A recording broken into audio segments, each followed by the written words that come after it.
with a rhyme that might seem a little familiar. So I don't know about you guys, but whether the weather is cold or whether the weather is hot, after a long, stressful day at school, especially due to midterms and finals and final projects, me and a nice warm shower go together, whether that shower likes it or not. And the reason why I like warm showers is because it soothes me after accumulating so much stress throughout the day. But what if I told you that under the right conditions, something as soothing as warm water and something as seemingly harmless as the wind can combine together to actually form a cyclone that can travel hundreds of miles to destroy large areas such as towns and cities? Well, just recently, last month actually, a typhoon hit the Philippines and it left 9 million people affected throughout 41 different provinces, and there's actually one province that I'm familiar with because my auntie's from over there. It's called Paulo, and she actually had to stay in a shelter for about a day or two because of the typhoon. But the aftermath of the typhoon, we found that over 10,000 people were announced dead, and there are still thousands of people missing. And this isn't just like adults, it's people of all ages. There are people like giving birth during the typhoon and right after the typhoon. So why am I talking about something like this so depressing in the morning, right? Well, unfortunately, the Philippines isn't getting the foreign aid or the attention that it expected. And in fact, when they like surveyed people about making donations, the Philippines, in comparison to like other natural disasters, got the lowest percentage for like when people ask, "Are you going to make a donation?" and they said yes, they got the lowest percentage. So today, I'm going to tell you guys why it's important for the United States to provide foreign aid to the Philippines, because I think that foreign aid is definitely necessary in their case because of what happened. So to talk about that, I'm going to talk about one, the problems that the people are facing, two, the causes of why they're suffering still over there, and three, the solutions. So to begin, let's crash our first main point and talk about the problems. So the people in the Philippines, mainly Tacloban, is the province that the media is broadcasting the most because it got hit the most. The people in the Philippines are struggling in unsafe living conditions, and this is due to limited food, water, and medical supplies. According to AP, in an article about the corruption in the Philippines, the typhoon wrecked crops, livestock, coconut plantations, and fishing boats. And as you can tell, these are all like major sources of food and supplies for the people living there. So just to have all of that destroyed was a big disaster for them.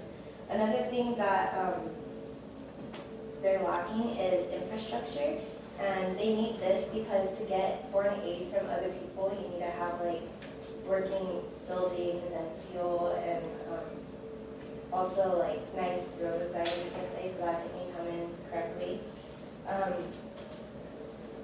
According to Segwin in another article, there was only one medical post in Tolosa, which is a province, for a population of 55,000 people, because during the typhoon, many buildings and hospitals and health centers were destroyed. So as you can see, a lot of people need aid over there because after the typhoon hit, a lot of people had like injuries and stuff.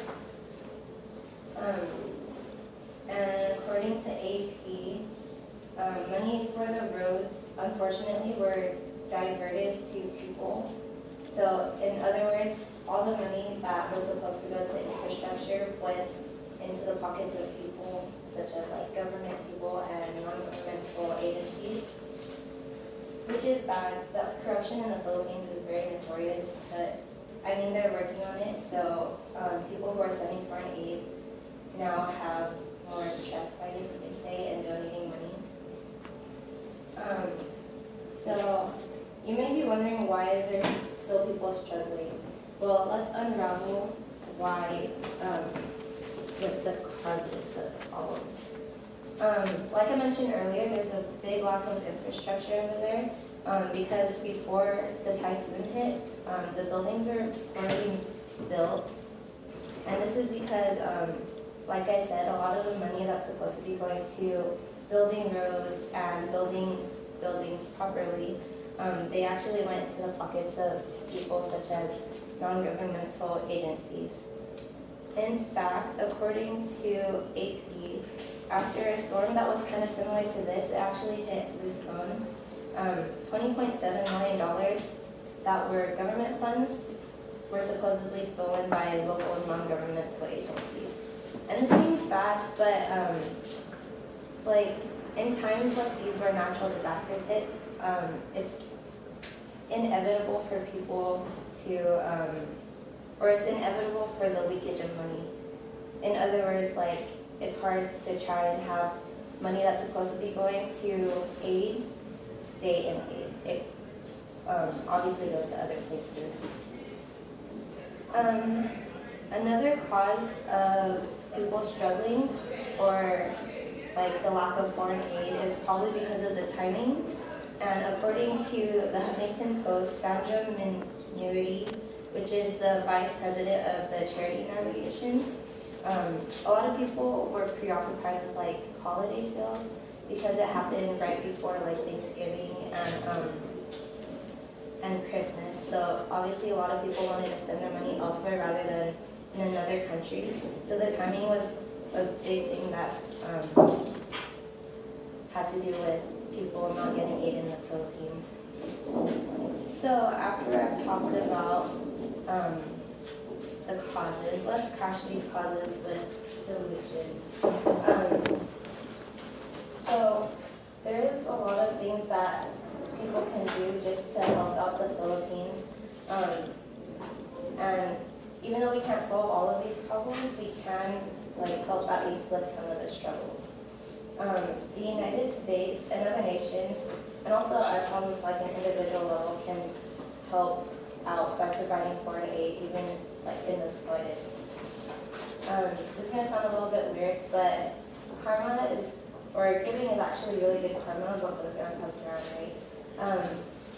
Well, according to the university paper, the writer Bussin said that foreign aid creates consumers to a donor country, which is why 95% of the U.S. top trade partners were once U.S. aid recipients, and also 45% of all U.S. exports go to developing countries. There are plenty of organizations that you can, or that accept donations to give to people who are affected by natural disasters, such as UNICEF, American Red Cross, Save the Children, and Doctors Without Borders, just to name a few. And also here on campus, right after the typhoon hit, I know the Akbayan Club was accepting donations, and that's the Filipino club if you guys aren't familiar with it. And also my cousin goes to East Bay. He's part of a frat, and they're Filipino based, so they were raising awareness by holding up signs that said like aid to Typhoon Haiyan or Typhoon Yolanda, which is the name of the typhoon.